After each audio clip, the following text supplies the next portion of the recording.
Հարգելիներս, այսօր ես պատրաստում եմ Շուշանի մարինադ, ասեմ, որ Շուշանը ես շատ լավ լվացել եմ,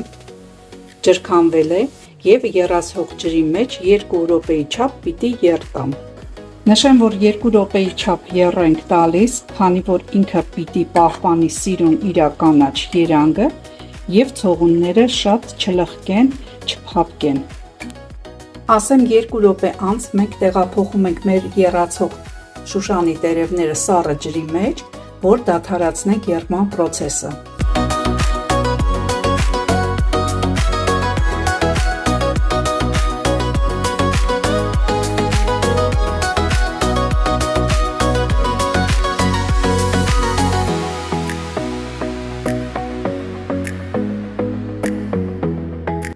Հարգելիներ, Շուշանը եռացնելու ընթացքում ես աղ չեմ ավելացրել, աղը ավելացնելու եմ հիմա 1 լիտր ջրին 1 ճաշիկ գդալ աղ եմ ավելացնելու։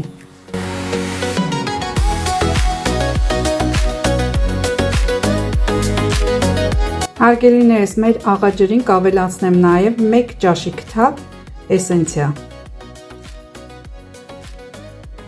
Հարգելիներ, շարունակում ենք դասավորման պրոցեսը և արանքներում մեր շուշանների տեղ առ տեղ ես սխտոր եմ տեղադրում։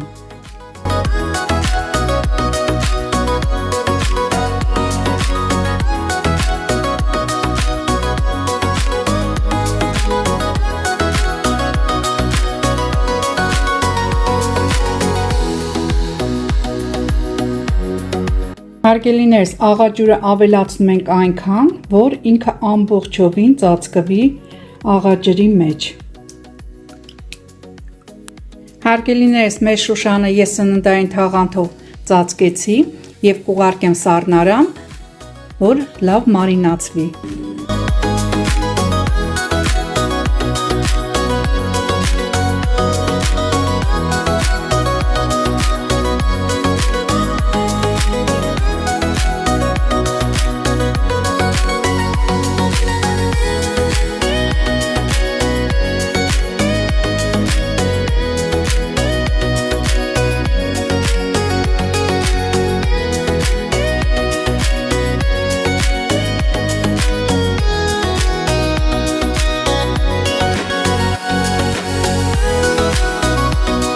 Հարգելիներս, իմ Շուշանի մարինադը արդեն պատրաստ է,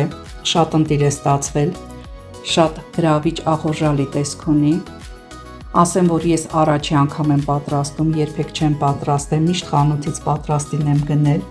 Ահա, մարինադի ջրի երանգը նայեք, սիրուն վարդագույն։ Եվ բաղադրատոմսի մեջ ես նշեցի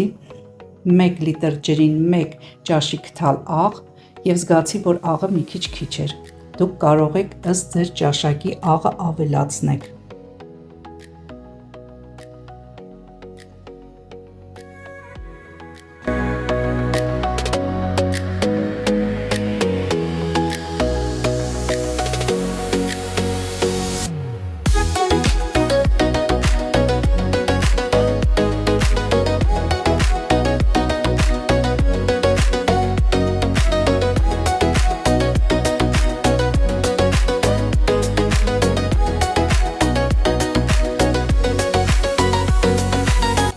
Հարգելիներս, մեր Շուշանի տերևներից էլ ես ձվածեղ պատրաստեցի և տեսնում եք ինչ ախորժալի տեսք ունեն, թե մարինադը, թե ձվածեղը։ Իդեպ ասեմ, որ մեր հայոց լեռնաշխարհը իրոք շատ հարուստ բուսականություն ունի։ Դուք էլ պատրաստեք և մատուցեք սիրով։